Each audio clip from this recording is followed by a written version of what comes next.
and welcome to the White Eagles podcast. I'm your host, Mitad. Thanks for tuning in. And the draw is out, and we know who we will be playing at next year's Euro 2024.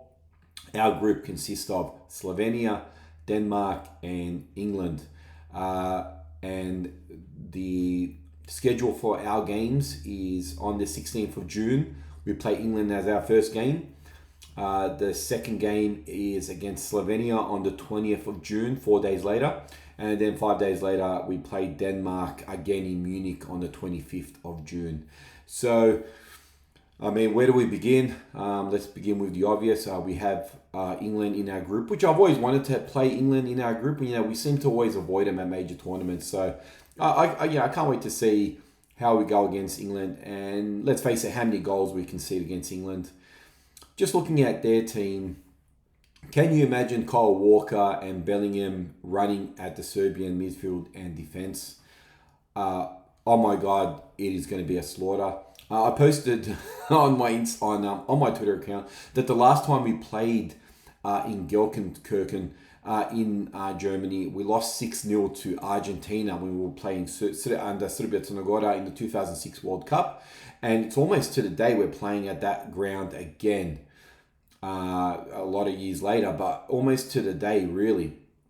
So against England, I can really see us copping a few goals. It could get a bit bad in that game, especially with our defense. We're playing pretty much all centre backs as our defenders, and our wing backs just don't come back and help. And can you just imagine Kyle Walker, who's one of the fastest players I've ever seen, running at our midfield and defence? Good luck to our boys, but it's going to get bad. So, plus then you throw Harry Kane in there as well, and Jack Grealish running at our defenders.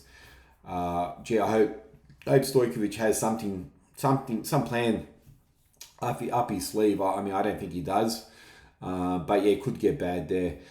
So I don't think we're going to beat England, that's for sure. Our second game against Slovenia, that's a game we can win. And if you're wondering where our points are going to come from, it's going to be the next two games. But definitely against Slovenia, we can get all 3 points. It's a team that we've beaten at home and we're leading 2-0 away. And then they came back and scored 2 goals in the second half. That was the last time we played Slovenia in the Nations League. And which we topped that nations group. But that was when Serbia was at its peak. That was when Serbia was really doing well, and just before the World Cup, and signs were excellent. And then obviously it's all fallen away since then. So, look, there's a good chance Slovenia can beat us in that. Absolutely. If we do lose, we do lose. I'm not surprised, that's for sure.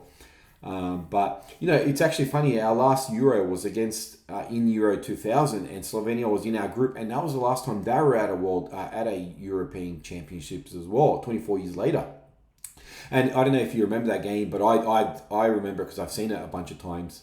We're losing 3-0. Mihailovic gets sent off, and then we come back and score 3 goals, and we draw the game 3-3. After that, we played Norway and we beat them 1-0. And after that, we lost to Spain 4-3. Questionable refereeing in that game, but doesn't matter. And then our last game is against Denmark, which, honestly could go either way. Denmark, the last time we played them was in March 2022 and we lost 3-0. And let's face it, they were all over us. And I think that was the decline of Serbian football at that stage. But, honestly, they've been playing poorly of late. And, against Denmark, I can't say, I reckon it's 50-50 in that one. I got to say, if we lose, okay, fair enough. I've got no problem with that. But I actually think we've got a good chance of beating Denmark in that game.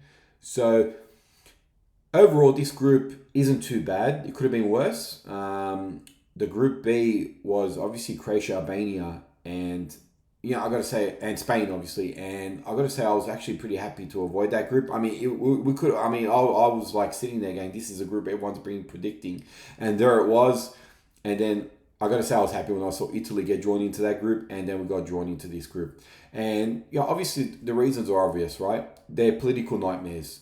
They're just nonsense. I just want to watch my team play football. I don't want our fans to punch on the streets before the game, or there be any sort of provocation from the other players, and we can just concentrate on Serbia just playing football, and that's it. We lose. These teams we're playing against, there's nothing there politically that can cause any problems. It'll be 11 v 11, or as Dragan Stojkovic thinks, it's actually 10 versus 10. But it is actually 11 versus 11.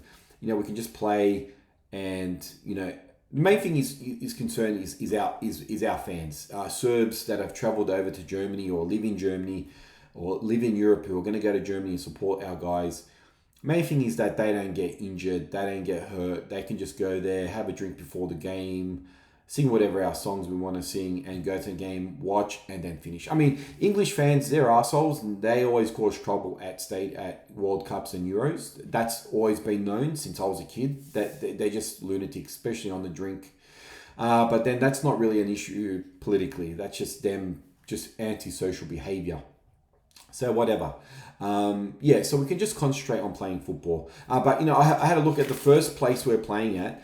There's 2,582 Serbs recorded on their census that live in that city. So maybe 500 of them go to the game to support our boys, which is excellent. And then obviously people would travel around the world that will support our boys. So I think we'll have supporters there, especially in Germany, because there is close to 500,000 Serbs that live in Germany. So we won't be outnumbered by the English, I don't think, or maybe they'll outnumber us by a little bit, but not too much, which is positive. So at least we get some backing there. Again, in Munich, I had a look. 14,283 Serbs are registered that lives in Munich. Plus, then you got all the Serbs around Germany that might drive into Munich, and Serbs that fly in from all around Europe to go. And then I think with Denmark, it'll be 50-50. Obviously, they border Germany from the north, so they'll be well supported. But like I said, there is a lot of expat Serbs that live in Germany, so I think we'll be supported as well. So we'll have some backing in the crowd, and it won't just be a one-sided affair. I do believe, the third, you got a Euro of 24 teams. That's half of Europe pretty much qualified for these Euros, and we struggled to get there through one of the easiest groups we probably could have been drawn.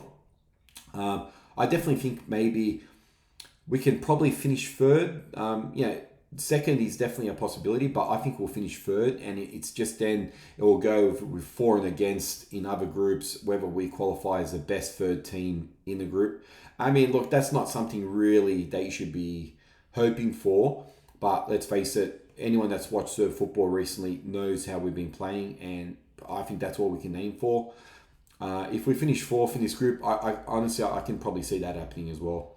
At least we go play some games, have a laugh, have a drink at your local, and support the boys. Hopefully we get a better jersey. I'm hoping we actually get rid of Puma, but if we do keep Puma, I hope Puma realise that they've been making garbage for us, and please give us something nice for these Euros, because these jerseys, hopefully replace a terrible jersey. Surely they can't make anything worse, right? But I have been wrong in the past. That has known to happen. Hopefully not, but we'll see what Puma release. But I haven't heard anything about us going to a new manufacturer. And I just want to say one thing. Some prankster put sort of moaning porno sounds during the draw. That was pretty funny, maybe for the first time. After that, it was just stupid. Look, everyone likes to laugh, and the reaction from the players and the people who ran the draw was pretty funny. But one's okay, and the rest was just, honestly, it was pretty stupid. These ceremonies are just so over the top and dumb, and I just hate it. But, it was funny the first time, but whoever did it, it was a good laugh, but just pull your head in. It was kind of stupid towards the end, and you were just, but the world was watching, and you're playing these stupid moaning sounds, and, pull your heads in.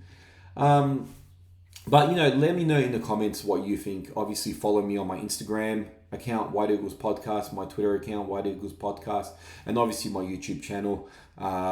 Hopefully you subscribe to my channel and like these. Leave a comment. Let me know what you reckon of this group. Do you think we can get out, or do you think we'll go home early? I'm saying we're going to finish third, and then it would just go for and against. I don't think we'll beat England, that's for sure. But the other two teams, that's where I think we'll get our points from.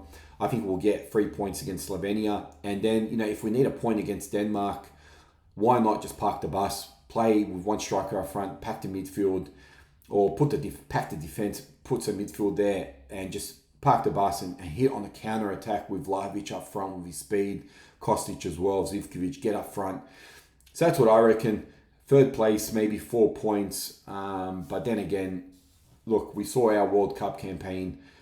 Obviously, Pixie's out of his depth tactical-wise. He struggles. We all saw that at the World Cup. 3 games in 10 days. It's a lot different from a campaign over a year where Stojkovic could sort of sit back and relax and sort of work out what he's done. I definitely think if they're not doing it, that the boys need to the team needs to get together before first training session and have an open discussion. No guns. Have an open discussion with Pixie, and everyone just put their 2 cents and say what they think our formation should be, how we should be playing, who should be starting, and be honest. And you're going to piss probably Stojkovic off and players in your own team, but do you really just want to go there and just get pumped and go home early? Like, are we over that, or do you just want that to continue? Because if you just want that to continue, then all right, go. Let Stojkovic run the show and just sit back and don't say nothing.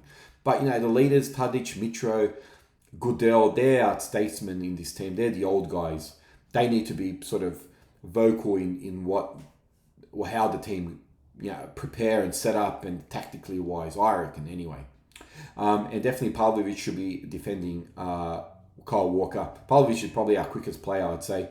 He had big and strong and just a muscly defender. I think he should just be parked on Kyle Walker, because Kyle Walker is going to be running at us, and it potential for Argentina beat us 6-0, and this England team, they could probably match that, to be honest. I hope it doesn't happen, but let's face it, why not? Why can't that happen? But anyway, look, thanks for tuning in. Let me know what you reckon in the comments. Do you agree or disagree? There's only one game that will be played early here in Sydney, and that'll be a 11 p.m. game against Slovenia, which is great. I can go my local with my mates and have a couple of drinks, and we can complain about the boys during the game. Anyway, thanks for tuning in, and let me know what you reckon in the comments.